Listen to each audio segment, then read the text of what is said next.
ẹ̀yin tèmi, obìnrin tí ọkọ kọ̀ tó náà ò dó mọ́ without known reason, kí ni kírú obìnrin bẹ́ẹ̀ ṣe?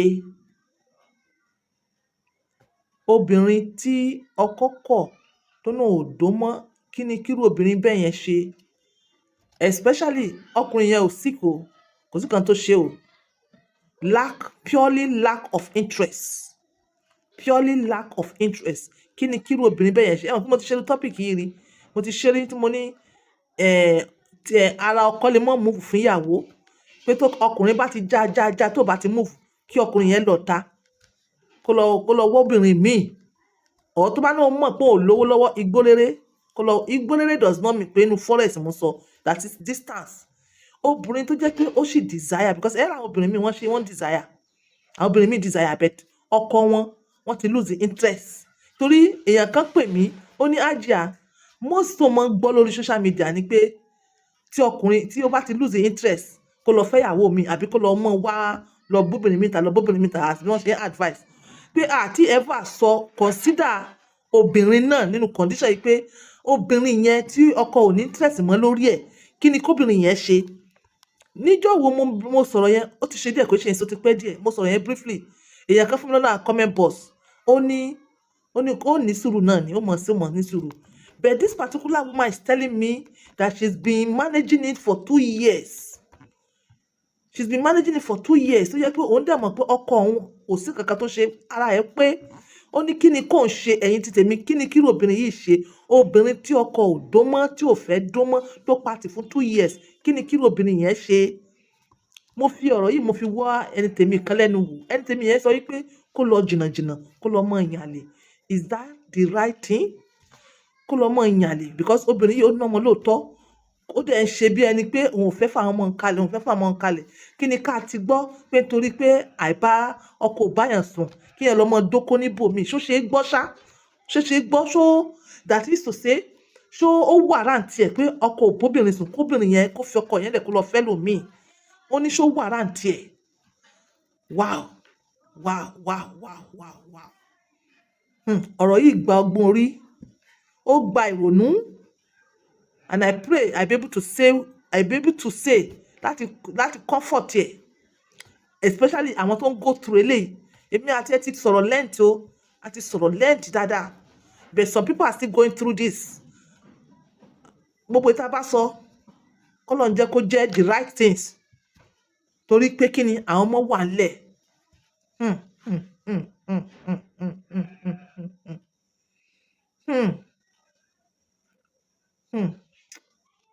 Má ṣe lògùn má mọ̀.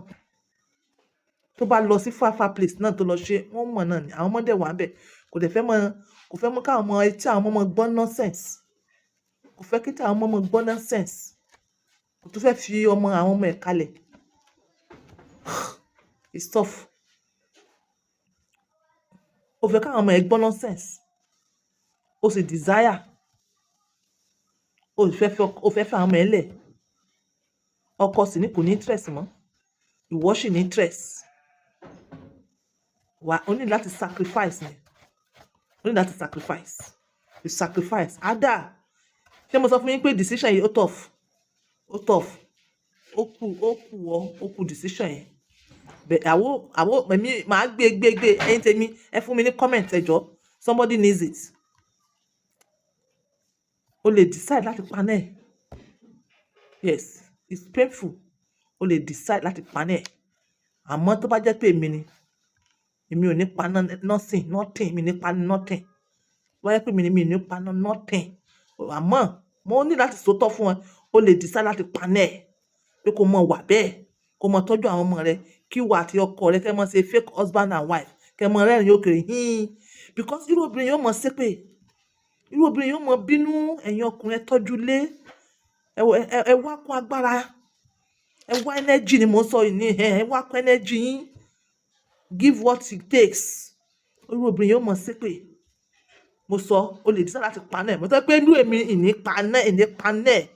Àmọ́ màá sọ fún yín tó bá jẹ́ pé mi ní nǹkan tí mo lè ṣe, olóòsì ní jókòó ṣe mí, torí pé mo sọ fún yín pé libido is productivity.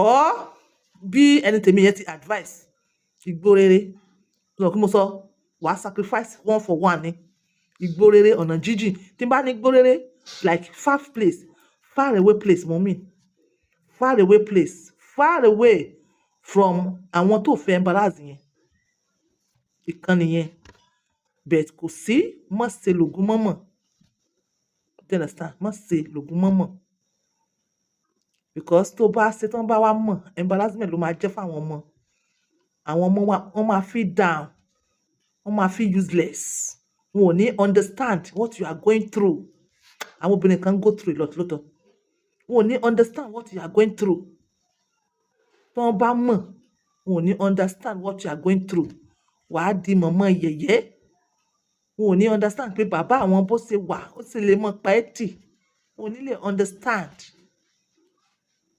ó dẹ̀ stylishly ó ń disgrace ara rẹ̀ ó ń disgrace àwọn ọmọ ó ń disgrace wíwọ àwọn èèyàn rẹ̀ wọn ò ní mọ̀.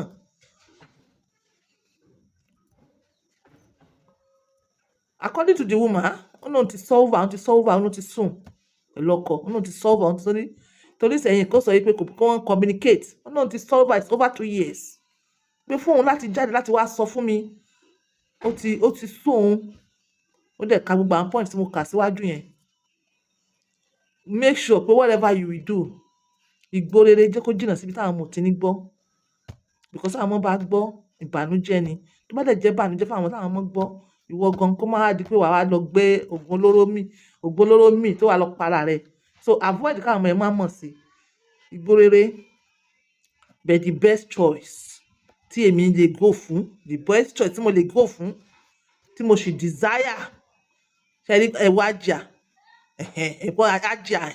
wọ́n ti succulent so kí ọlọ́mọjàrí kò ṣe dáadáa ọlọ́ọ̀tì ẹ̀ ní jẹ́ kọ́ mi olówó orí mi action ever okay it's better to sì desire the best option kódà eléyìí gan wọ́n fọwọ́ sí àwọn onímọ̀ náà fọwọ́ sí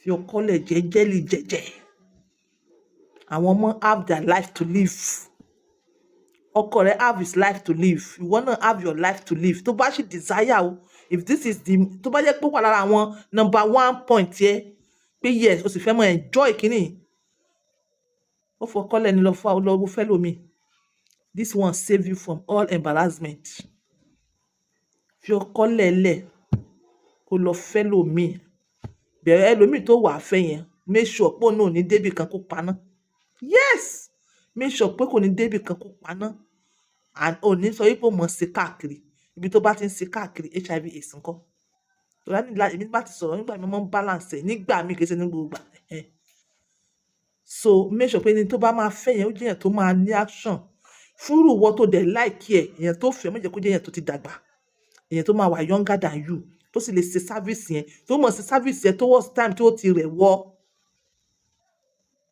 yes torí àwọn obìnrin míì ọlọ́run dá wọn dáadáa àwọn obìnrin míì they are 50 years 60 years ara wọn sì le pọnpọnpọnpọn wọn sì ń desire kínní bí àwọn ọmọ kéékèèké so ìwọ ti wà níbi 50 years ó ti desire kínní yẹn you understand ọmọ èèyàn tó wà lọ fẹ́ ọmọ èèyàn tó tu ẹ tó